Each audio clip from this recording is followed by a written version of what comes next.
Bom, boa tarde, pessoal. Gostaria primeiramente de agradecer a presença de todos e aí a atenção nessa tarde. Pode ser mais. Falou muito breve, ele capta muito, ele capta longe. Tá ótimo, obrigado. Agradecer também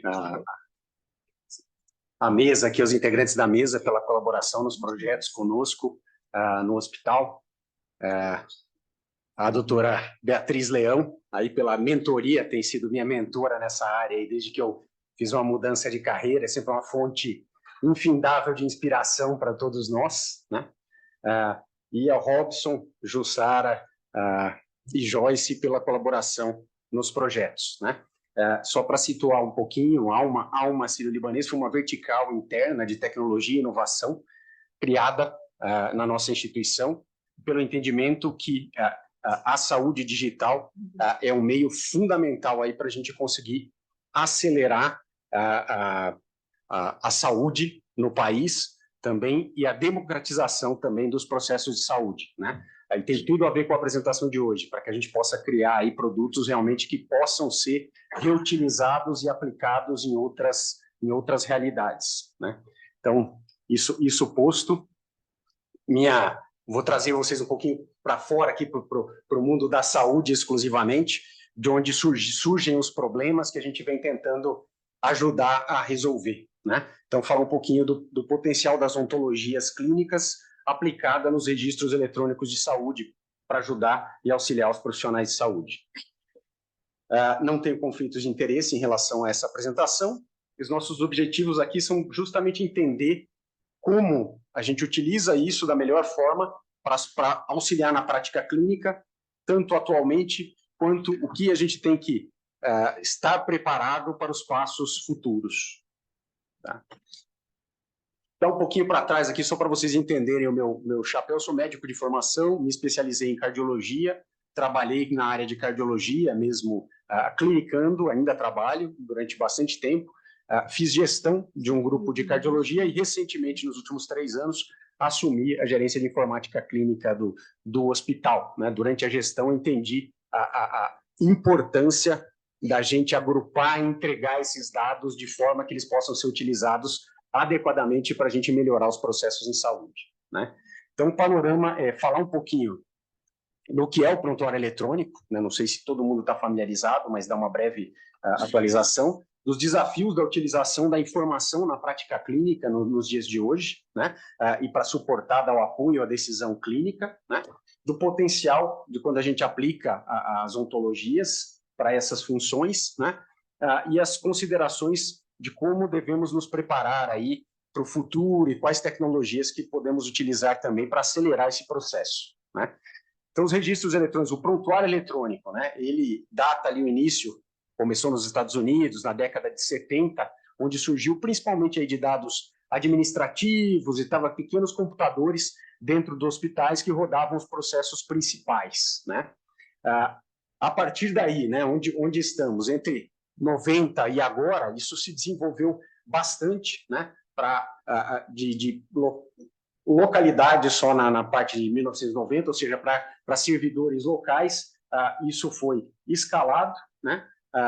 E surgiram diversos outros conceitos, como o registro eletrônico de saúde, contemplando também o registro eletrônico do paciente, do profissional, e como esses devem se conectar para que a saúde possa ser integral, né?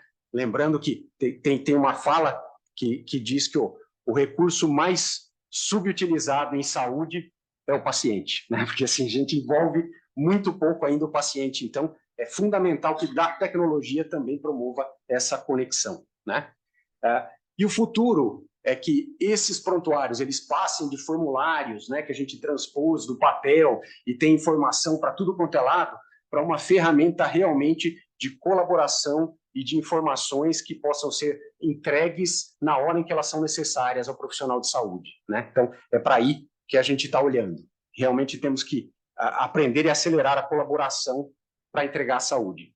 Mas, durante todo esse processo, não sei se dava para fazer muito diferente, né? Dado o investimento que tínhamos, que não, mas temos sempre as consequências não intencionais da nossa tecnologia. Quando nós transformamos aí um monte de papel, de amontoado de papel, em um monte de formulário e amontoado de informação, né? E obrigamos aí todos os profissionais de saúde a documentar as regulamentações, etc., o que aconteceu foi justamente que essa ferramenta que era para auxiliar, etc., que ajudou muito em muitas situações, ela também se tornou uma ferramenta de burnout, de estresse, né? Porque hoje a gente sabe o quanto tempo o profissional de saúde acaba, depois do trabalho, ficando para documentar o que ele encontra no dia a dia. Então, precisamos mudar esse panorama, né? Mas quais os desafios aí para essa mudança, né? Primeiro, a heterogeneidade de dados, de fontes de dados, formas de registro, né? Como já foi falado aqui no painel, a gente, quando quer colocar o mundo real dentro do mundo lógico, a gente sempre vai estar um pouquinho errado. A gente vai estar assim, mas sempre vai estar... Não é o mundo real. Então, a gente precisa fazer isso da melhor forma possível, né?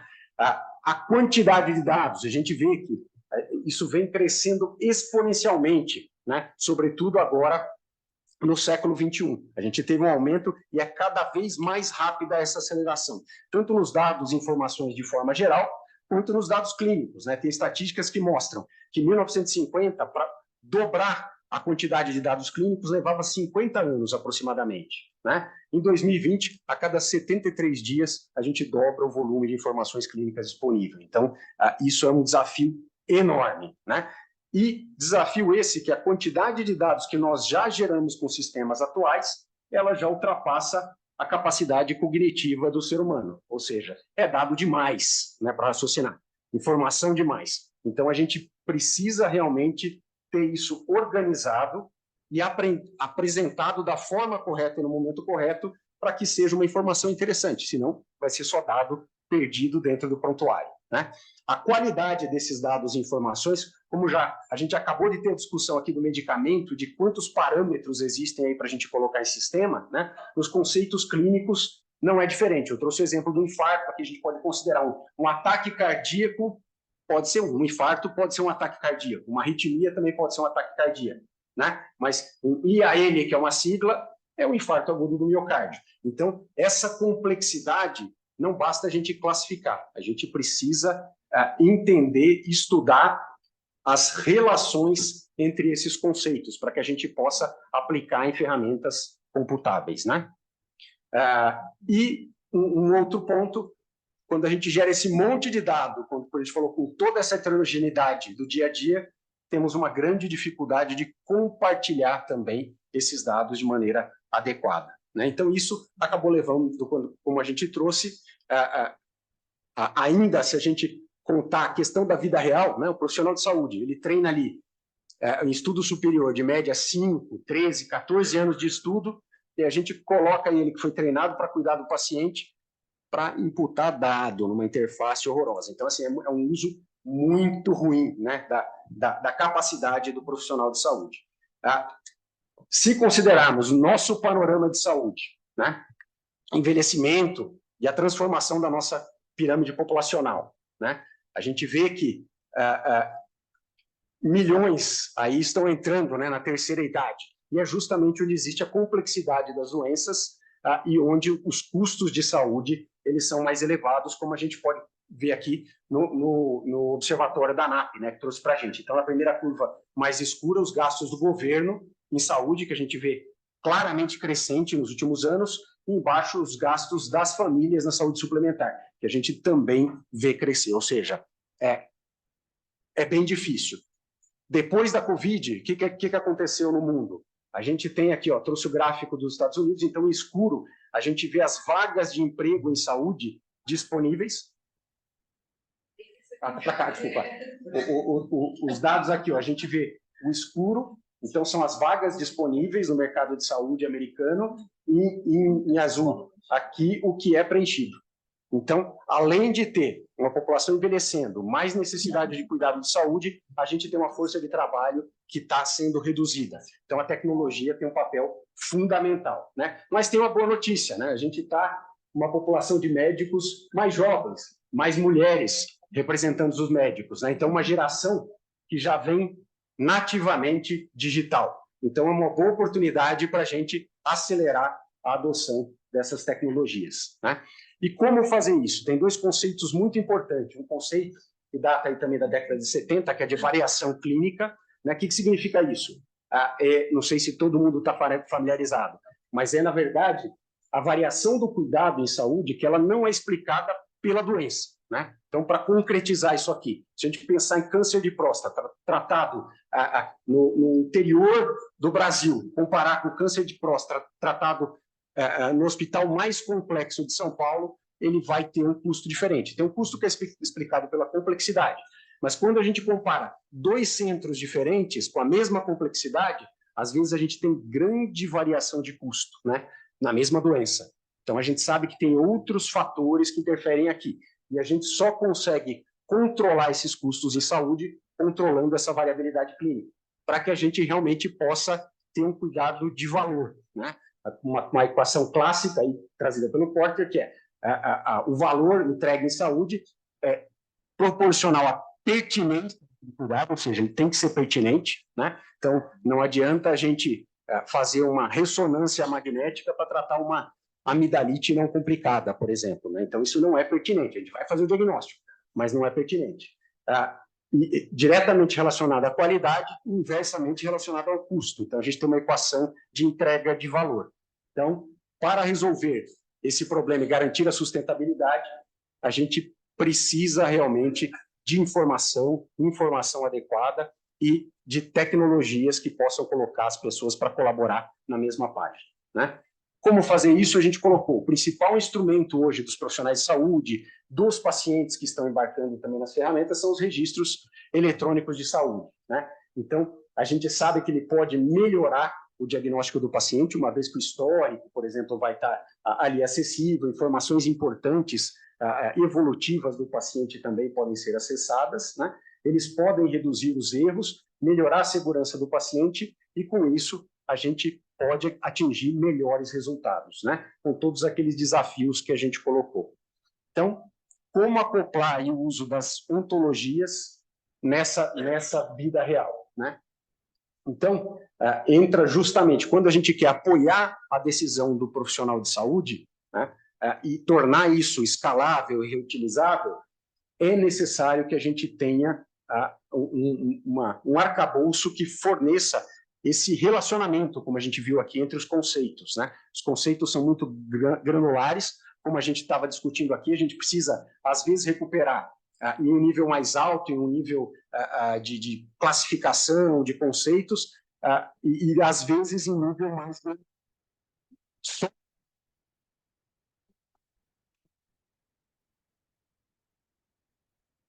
E gestor, a gente ia fazer algum projeto de TI, o pessoal vinha e falava assim, não, coloca o médico para colocar o CID, está tudo resolvido, né? Então, isso eu já escutei umas 20 vezes, em 20 projetos diferentes. E a gente sabe, o médico, primeiro, ele não tem treinamento para classificar o CID. Então, e outra, aquilo é um conceito epidemiológico, não é um conceito que ele vai usar no dia a dia. E quando a gente quer recuperar aquela informação, né? Então, se a gente quer recuperar das doenças, de uma pneumonia, por exemplo, a gente está lá no capítulo do pulmão, no CID, né? Mas é uma doença infecciosa. Se alguém for por esse caminho, como que ele vai chegar na informação? Então, é um esforço enorme da gente mapear essa informação e fazer chegar nesse ponto, né? Então, é fundamental que a gente conheça esses conceitos para que a informação possa ser localizável, acessível, interoperável e reutilizável, ou seja, que a gente não invista um dinheiro enorme em toda essa turma trabalhando e não consiga utilizar esse conceito, né? Então, com isso, trazer alguns exemplos de como a gente pode auxiliar dentro do prontuário eletrônico o profissional de saúde. Imaginem essa situação numa cama de UTI dentro do hospital, a quantidade de aparelhos conectados, produzindo dados naquele paciente deitado, né? Então, a gente pode categorizar esses dados, trazer os dados que estão dentro, já estão dentro do registro eletrônico de saúde e transformá-los em gráficos, por exemplo, de frequência cardíaca, de frequência respiratória, e claramente o profissional de saúde consegue enxergar as tendências e tomar uma ação com aquele gráfico, né? Aqui, mais exemplos, a gente tem aqui um exemplo de tela que mostra os dispositivos que aquele paciente, o acesso venoso, uma sonda que foi implantada, quando termina. Então, a gente vai transformando a informação que está perdida dentro do prontuário eletrônico em informações que podem ser utilizadas pelo profissional de saúde, né? A gente sabe que isso e os sistemas de apoio à decisão realmente ajudam a melhorar a segurança, né? Como a gente vê nessa meta-análise. A gente vê aqui a curva de segurança que você realmente reduz o risco relativo quando você implementa a tecnologia. E eu trouxe aqui um exemplo real da instituição, que a gente implementou num protocolo de prevenção à trombose dentro da instituição, que foi super interessante. O protocolo existia desde 2010, né? E ele conseguiu mostrar uma melhora aqui, ó, das avaliações. Então, as pessoas avaliavam os pacientes, mas aí chegou num platô, né? E depois continuou aqui subindo as avaliações. E a gente conseguiu ver também os desfechos, ou seja, as saídas hospitalares de pacientes que tinham trombose. E o que a gente vê? Um comportamento muito semelhante. Estava lá mais alta, né, essa incidência de trombose, ela baixou com a implantação do protocolo, mas depois atingiu um platô. O que aconteceu nesse platô aqui, pessoal? Nesse platô foi feita a digitalização desse protocolo, ou seja, justamente a gente tem um nível aqui que a gente não consegue mais melhorar a prática clínica se a informação não estiver disponível para todo mundo, né? Então, quando a gente põe todo mundo na mesma página, a gente começa a ver a melhora. Então, esse processo reduziu em 50% a saída dos pacientes com trombose do hospital, uma vez que a gente colocou todos os profissionais de saúde na mesma página, né? Quando a gente consegue fazer isso, dentro das especificações digitais, usando o protocolo de comunicação adequado, FHIR, usando as tecnologias como o CDS Hooks, né, que pode ser aplicado no FHIR.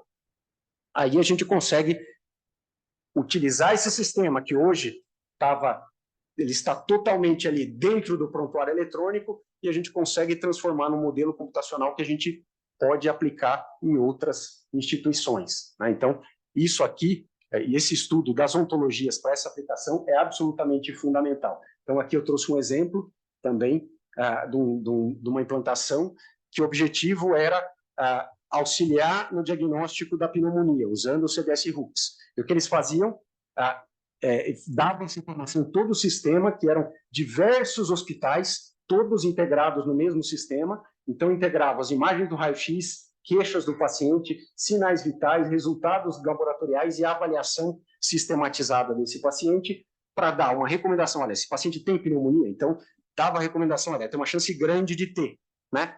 E não só isso, dada a integração dos dados, ele conseguia dizer qual era o melhor antibiótico naquela situação e se o paciente devia ser internado ou não, né? E, de novo, isso aqui eles conseguiram melhorar o desfecho de um sistema de saúde todo, digitalizando o protocolo, né? A gente pode utilizar para diretrizes, né? Então, existe aí no site da Organização Mundial de Saúde um arcabouço dos Smart Guidelines, né? Por que isso? Por que a gente precisa digitalizar essas informações? Porque a gente sabe, na prática clínica, as sociedades, os especialistas, eles escrevem as diretrizes e até isso está implementado na prática clínica, parcialmente implementado, a gente tem um gap de 10 anos. Ou seja, quando chegou lá e as pessoas começaram a usar, já mudou tudo, né? Então, é fundamental que isso seja implementado de maneira digital, né? Para isso, já temos também sistematização, né? Outra forma de uso é a mineração aí de dados para o Big Data, né? Para os grandes conjuntos de dados. Então, seja a nível populacional, nível hospitalar, né? Quando a gente faz a categorização pelo nível de doença, né? E, inclusive, integrando dados genéticos, que a gente sabe a quantidade de dado que entra nesses sistemas quando a gente começa a falar de genética e medicina personalizável. Mas isso só é possível com a aplicação de ontologias. Por outro lado, já falamos aqui da complexidade que é aplicar a ontologia. Exige um conhecimento multidisciplinar, múltiplas áreas trabalhando juntos para que isso possa ser aplicado, né? Então, a gente tem também bastante esperança nos modelos de linguagem que têm surgido, né? Para utilização justamente nesse sentido. Utilizar os dados que estão desorganizados ali na vida real, utilizar o NLP para que a gente possa transpor esses dados e classificar esses dados dentro dos nossos conceitos de ontologia, né? E, com isso, aplicar na prática clínica. Então, já temos diversas iniciativas aí nesse sentido.